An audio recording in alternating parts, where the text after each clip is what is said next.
బాలీవుడ్ నటుడు సైఫ్ అలీ ఖాన్ పై దాడి కేసులో కీలక పురోగతి కనిపిస్తుంది. పోలీసుల కస్టడీలో ఉన్న నిందితుడిని సైఫ్ సిబ్బంది గుర్తుపట్టారు. సైఫ్ పై దాడి చేసింది అతడేనని తెలిపారు. దర్యాప్తులో భాగంగా ముంబై పోలీసులు బుధవారం ఐడెంటిఫికేషన్ ప్యారడే చేపట్టారు. ప్రస్తుతం పోలీసుల కస్టడీలో ఉన్న నిందితుడు మహమ్మద్ షరీఫుల్ ఇస్లాం సహజాద్ను ఈ కేసులో ప్రత్యక్ష సాక్షులైన సైఫ్ ఇంటి సహాయకులు చూపించారు. ఆర్థర్ జైల్లో అధికారుల సమక్షంలో జరిగిన ఈ ఐడెంటిఫికేషన్ ప్యారడేలో నిందితుడిని వారు గుర్తించారు. సైఫ్ పై దాడి చేసింది అతడేనని తెలిపారు.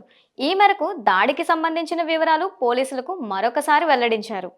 బాంద్రాలోని సైఫ్ నివాసంలో జనవరి 16 తెల్లవారుజామున 2 గంటల 30 నిమిషాలకు ఈ ఘటన చోటు చేసుకుంది.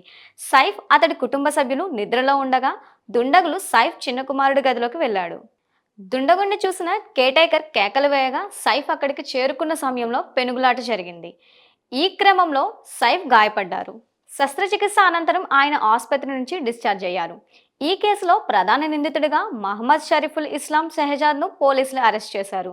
బంగ్లాదేశ్కు చెందిన అతడు అక్రమంగా భారత్లోకి ప్రవేశించాడని, దొంగతనం చేయడానికే సైఫ్ ఇంట్లోకి వెళ్లాడని పోలీసు అధికారులు వెల్లడించారు. షరీఫుల్ ఇస్లాంను అన్యాయంగా అరెస్ట్ చేశారని, అతడికి ఈ కేసుతో ఎలాంటి సంబంధం లేదని నిందితుడి కుటుంబ సభ్యులు చెప్తున్నారు. ఈ క్రమంలోనే ముంబై పోలీసులు ఇటీవల ఫేషియల్ రికగ్నిషన్ టెక్నాలజీని ఉపయోగించి సైఫ్ నివాసంలోని సీసీటీవీ ఫుటేజ్ని విశ్లేషించారు. ఆ వీడియోలో ఉన్నది నిందితుడు మహమ్మద్ షరీఫుల్ ఇస్లాం అని ఈ సాంకేతికత ద్వారా నిర్ధారించినట్లు వెల్లడించారు. ఇంతకు ముందు దాడి జరిగిన ప్రదేశంలో లభించిన ఫింగర్ ప్రింట్స్ నిందితుడితో సరిపోవడం లేదని జాతీయ మీడియా సమాచారంలో వార్తలు వెలువరిస్తున్నాయి. దీనిపై ఇంకా ఎలాంటి స్పష్టత రాలేదు.